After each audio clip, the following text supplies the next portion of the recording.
My husband died suddenly, and his delusional best friend is trying to hijack his memorial, told lies about our marriage, and is trying to make herself the widow instead of me. Posted by you/angry widow? I'll try to make this brief. My 28F husband, Jonah, 36M, passed away unexpectedly a month ago from a stroke. I don't want to get specific about that part, it's the worst pain I've ever felt in my entire life, and I'm still not sure how I'm ever going to move on. We were married for 5 years, together for 7.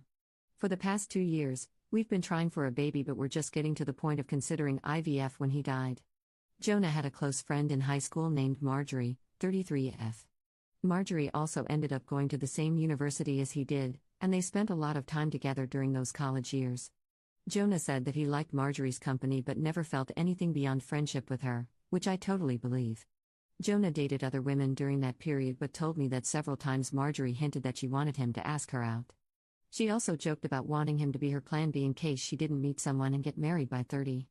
By the time I started dating Jonah, he had moved a couple of hours away from his hometown, and Marjorie.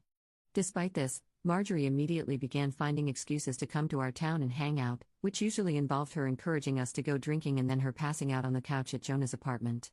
I didn't mind her for the most part, but she had a habit of saying things like, "You know you ruined our marriage pact, haha," and pointing out all the things that she knew about him, like what he took in his coffee, his favorite bands, etc.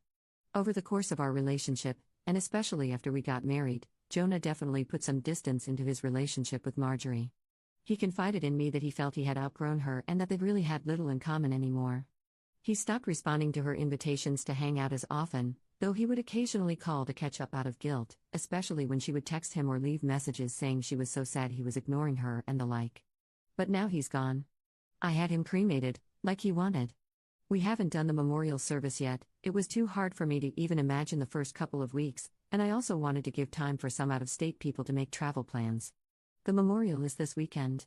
However, 2 weeks ago, I received an email from Marjorie, sent to around 60 people, including Jonah's family, saying that she was holding a memorial service for Jonah in the town where they grew up, the day before his memorial here.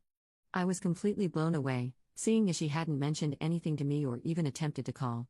Along with the details, the email said that she was planning the memorial in light of the fact that no other service had yet been held in his memory, and he deserved to be laid to rest with honor.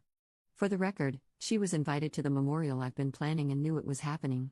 I called her, of course, and told her that while I appreciated her willingness to help with Jonah's goodbye, I was already planning a service for him that would involve all of his family and friends. She immediately went on the defensive and said that she had only started to plan a service when she realized I wasn't willing to do it in a timely manner. I told her that the timing wasn't her choice to make, but that if she wanted to have a memorial of some kind, to please just add on the invitation that his official memorial was going to be held this weekend. She said fine. I sent a message to all of Jonah's invited friends and family to make sure they knew the real service with both of our families was going to be here, and then just washed my hands of the whole thing. This week, I received a message on Facebook from Jonah's cousin, saying that Marjorie, who has apparently blocked me on Facebook, created an event for Jonah's official memorial service, her memorial, and invited everyone she possibly could. I've been getting blown up with emails asking which day the memorial is and where. I'm honestly furious. I don't have the emotional energy to deal with this. I ended up putting a post up on my wall, reiterating the date of his service here and asking people to please share it. Thankfully, I think the older members of the family don't use Facebook or email very often, so most of them haven't been confused, but a lot of people now think that Marjorie's service is the real one. I called Marjorie again, asking her to add an addendum to her event saying that his actual memorial was going to be here. She told me that Jonah would have wanted it this way and that if I couldn't appreciate her efforts, I wasn't invited to say goodbye to Jonah. I told her that was fine, seeing as I'd already said goodbye to Jonah when I held him as he died. She hung up. Apparently, she's now spreading information to her mutual friends with Jonah, saying that he was planning on leaving me because I wasn't able to conceive. She also said that we had approached her to carry a baby for us, all absolute lies. His cousin sent me a screenshot of a text where she said that Jonah always thought we would have the cutest baby together and that Op doesn't understand how much he wants children. I'm at a loss as to what to do. I don't care what she says about me, but she's now tarnishing my husband's memory, especially by saying that he wanted a divorce. Jonah would never have left me, and anyone who knows him at all knows that we were committed to each other above all else. I need to figure out how to tell this woman to FCK off without encouraging her to spread more lies. And I also want to just forget the whole thing and crawl in bed and never get up again. Help me, please. Top/relevant comments.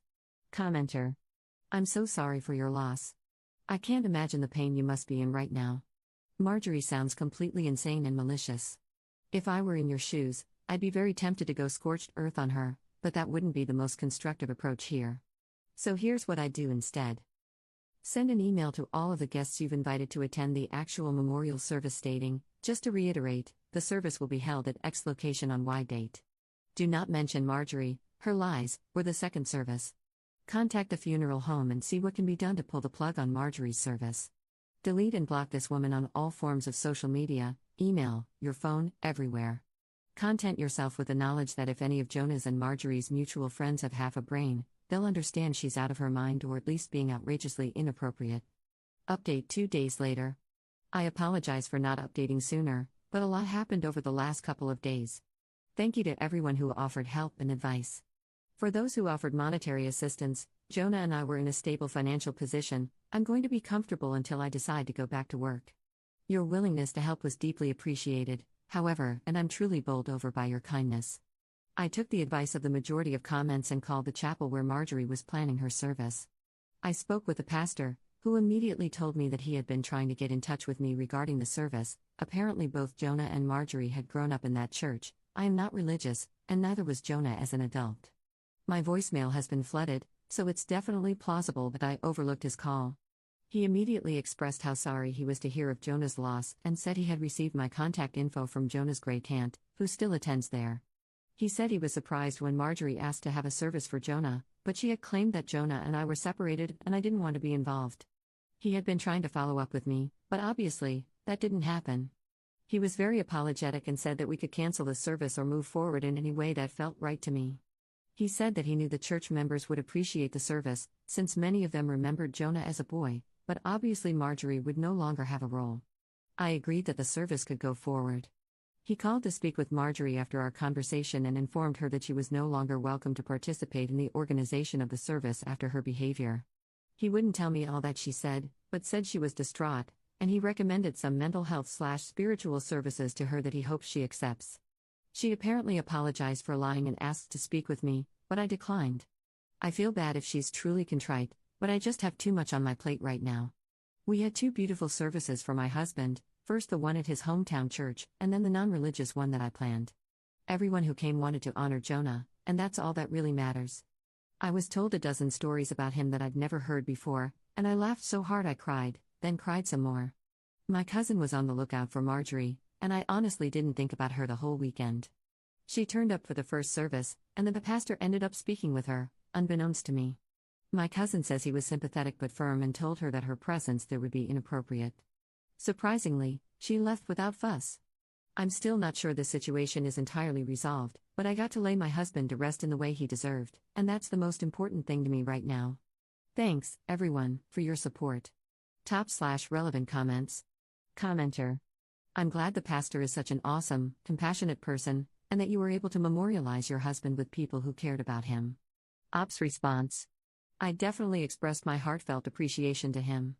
I tend to be uncomfortable in religious settings, which is why I immediately told him that I'm not religious, but I was really moved when he said, "That part doesn't matter right now. You loved your husband, and there is always a place for love here." I teared up, I admit. Second update 4 months later. I'm not sure if anyone will remember this post, but I thought I would update since it's been a few months. I haven't been checking my inbox, and I'm sort of amazed I remembered the password at all, but I appreciate all of you who sent encouraging messages. It means a great deal to me. It's been around 5 months since Jonah died, and honestly, it still feels like I'm waking up and living the same day over and over again. I'm in therapy, but the feeling of grief has not subsided whatsoever. Everything reminds me of Jonah, and I still feel like half of me is gone. I'm considering moving out of the country, or at least to a different state, but I also feel like a piece of Jonah is here in the house where we lived. Even worse, Marjorie has still not disappeared. I deleted my social media a couple of months ago in an attempt to simplify my life, but my cousin, who also knows Marjorie, let me know that she has been recently posting photos of herself on Facebook, with Jonah.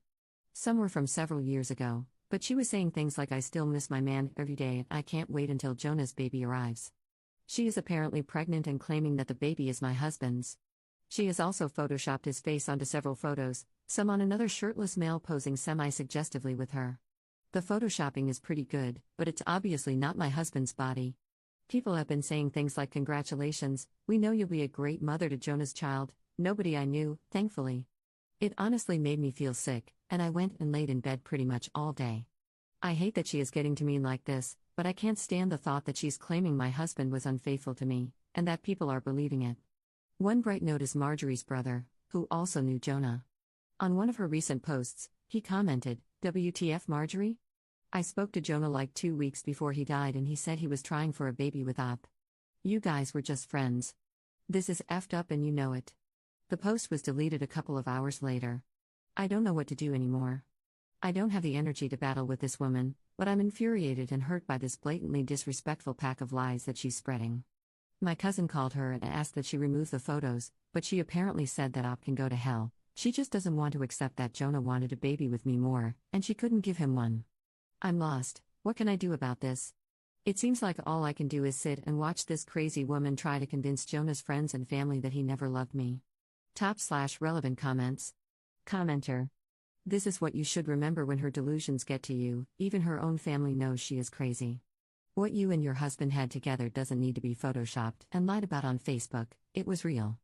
Every single time that fool has to Photoshop a picture in order to fabricate intimate memories, she is reminded that you are the one who actually got to experience them. You won, and there's not a day that goes by where Marjorie forgets that. Third update 2 weeks later. A lot has happened since my last update. Hopefully, this will be the end of the story.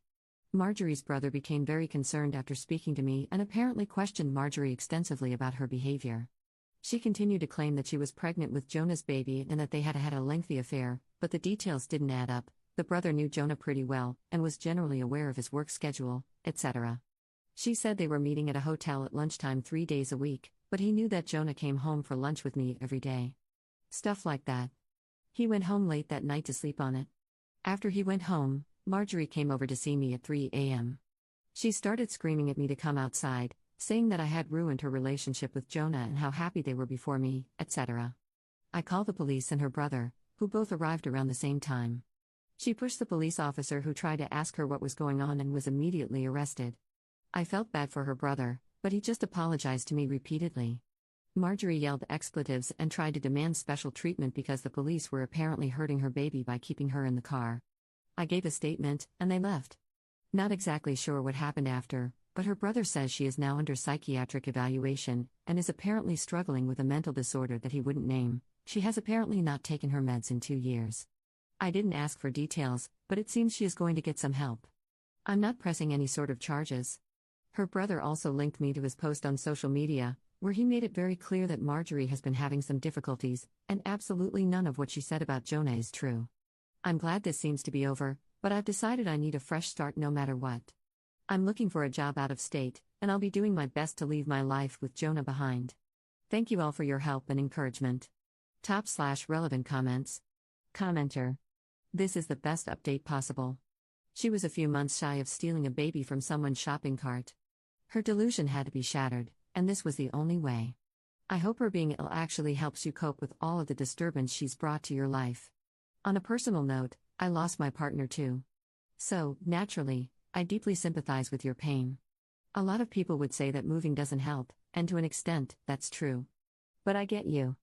I can't set foot in the town we lived in, which is really sad for many reasons. But it is what it is.